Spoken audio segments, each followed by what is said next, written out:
There's a city in mid-America, a city that welcomes millions of visitors every year to the Black Hills of South Dakota, home of Mount Rushmore.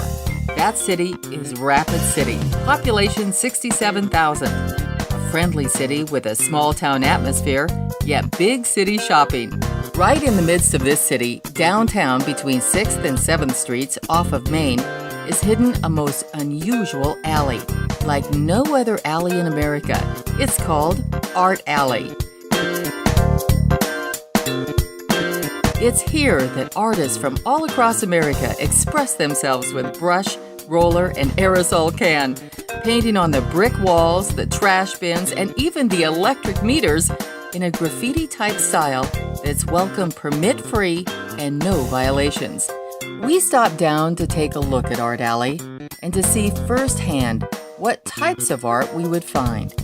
When we were about halfway through the alley, we noticed a gentleman with a spray paint can coming out of one of the shop's back entrance, a friendly fellow named Dennis. Did you know the story of this one right here? This was actually a real proposal. Really? And there was a young man, he's in the Air Force, and his girlfriend likes this style of art. So she got a hold of Siamese, who's Tyler Reed, who works down at the Doll. And well, I want to say it was in April he set this up. Wow. So Tyler came down at like midnight one Friday and worked on this all night, and then the young man brought his girlfriend here, and they had coffee up at the Seattle's Best, and they came in the alley, and I told the young man, I said, send me a text when you're coming, and then I'll come, because she didn't know who I was at all. And so when they came through, I stood over here just like I was a tourist with my phone taking pictures and stuff. And right when he came to here, he turned her around to face this way, and then she stood there, and then I'm videoing him off the bump of that truck. And then she turns him around, and she looks, and she sees, and it's a proposal. So that's a really That is great. Cool See, so deal. there's some really nice things that come about There really because is. of the alley in an artsy fashion. I just wish every city had this kind of an approach. You know? And it's interesting because it takes everybody to understand it. And I always say to the young guys they kind of say, well, we should be able to do whatever we want. I say, well, that's really simple. You can do whatever you want. All you need to do is buy the buildings, and then you can do whatever you want. But in the meantime, there's somebody else's buildings. And the people have said this is okay, but we want some parameters on it. There you go. And so listen to them and work within the parameters, because the parameters are pretty wide open. We all know, Right. So that was interesting. And this young man, Tyler Reed, that goes by Siamese, he's a real leader in the alley. He does a lot of this stuff and has for a long time. Wow. He was the one responsible for putting He this immediately together as began well. visiting and explaining why he was walking the alley this Wednesday morning with a can of spray paint. Like I see some profanity or something, and I think, well, I'll go paint over that. And then it became conscious in my mind, and I thought, well, I better, the kids will be walking through or something, so I better check this every morning. And then I'd find myself morning after morning after morning after morning, and maybe literally, and I'm not kidding here, maybe twice during the summer, I would paint over a piece of profanity.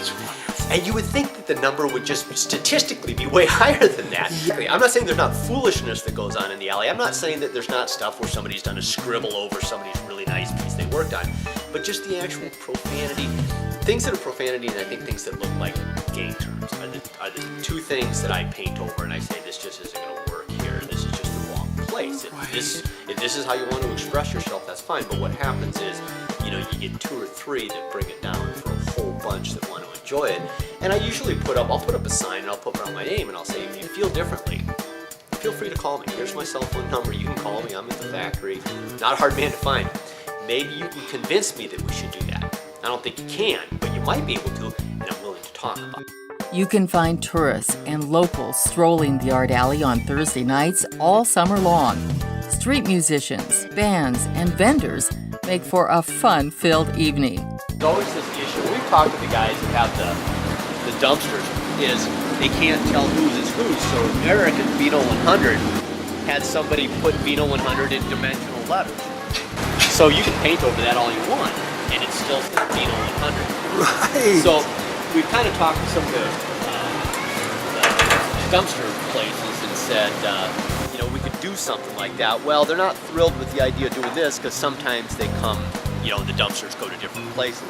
But then we thought, and we haven't done this yet, is maybe if we would just like on here, back here where it doesn't get in the way, maybe even just right here, take a little piece of metal, weld it on and chain it on that says whatever it is. Gotcha. And then they can take it off and put it back on. Yeah, it identifies who's who. It identifies who's who, and it's not a big deal. So we really haven't followed up that one. It's interesting.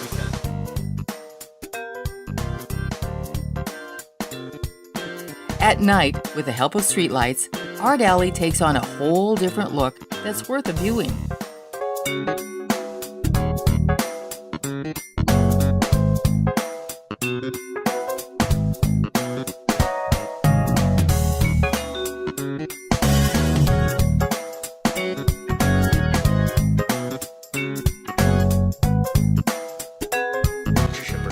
So I wrote out a deal on a piece of paper that said, look, this isn't really about censorship, this is about decorum. Moms bring their kids here and our elders come through here.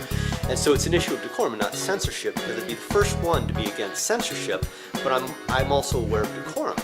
And so I said, the English language is full of all kinds of words. Pick a different one to talk about the way you feel about censorship, and I'll be on board with you because I agree. And I said, and if you have any questions or anything, my name's Dennis, here's my cell phone number, I'm down at the factory, come and talk to me. And so he read it, and the next day, I still have no idea who this guy is. So the next day, he had written, oh, good point, so sorry.